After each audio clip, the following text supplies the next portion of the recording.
It is time now for our Muni Moment, and joining us this week is James Pruskowski, Chief Investment Officer at 16th Amendment Advisors. James, it's good to speak with you, and a lot of people know you from when you headed up Global CIO for Munis, Institutional and Wealth Management at BlackRock, but you have since switched to a boutique asset manager dedicated to Munis. What are you able to do at a boutique firm that you can't do at BlackRock?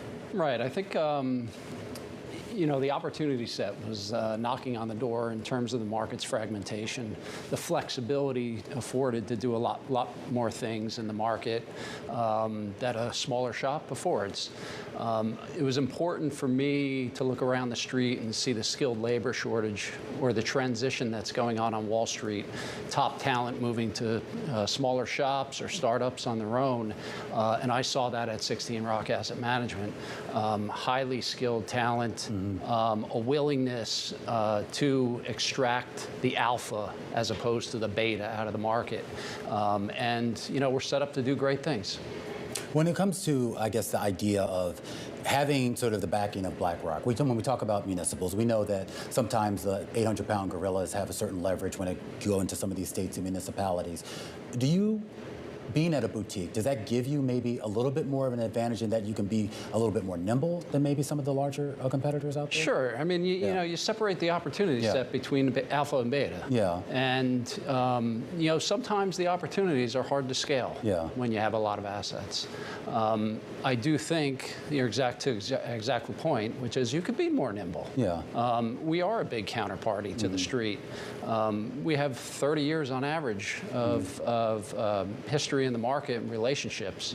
The muni market is very different than the corporate market in terms of its regional-based system. How you extracted the data from a fundamental perspective, how you engage the broker-dealers, how do you get access to being the first call, both on new issue and secondary. You come at it from a much different perspective at a smaller shop.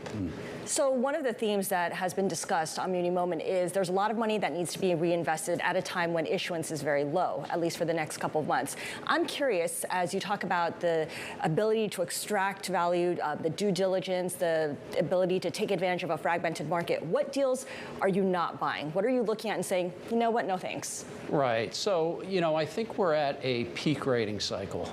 And while, many guests speak about sturdy fundamentals, rich balance sheets at the state and local level, and, a high level of reserves, rainy day funds, absolutely true.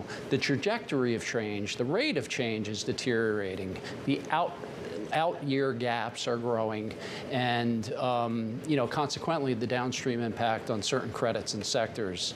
In a tight supply environment, we're finding the availability to reposition in the secondary market. Credit up, favoring defensive versus cyclical economies, states, and certainly within that, certain sectors. The U.S. is a beautiful place. It's a sum of its parts. The muni markets are the parts, right? Many corporations pay tax within certain states.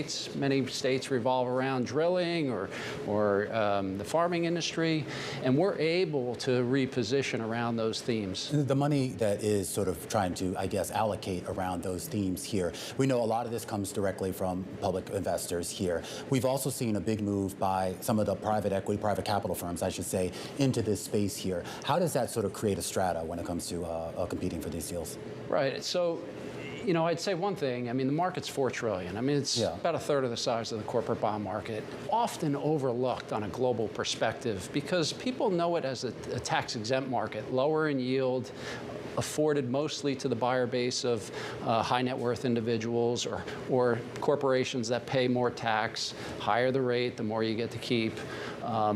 So there's a growing opportunity from the alternative space, from private capital, to capitalize on that alpha that the fragmentation creates. Those are some of the themes we're doing at 16 Rock. There's also phenomenal opportunity in the space you mentioned, just from a private credit perspective, bridge loans, and the various technology-driven projects that are going on.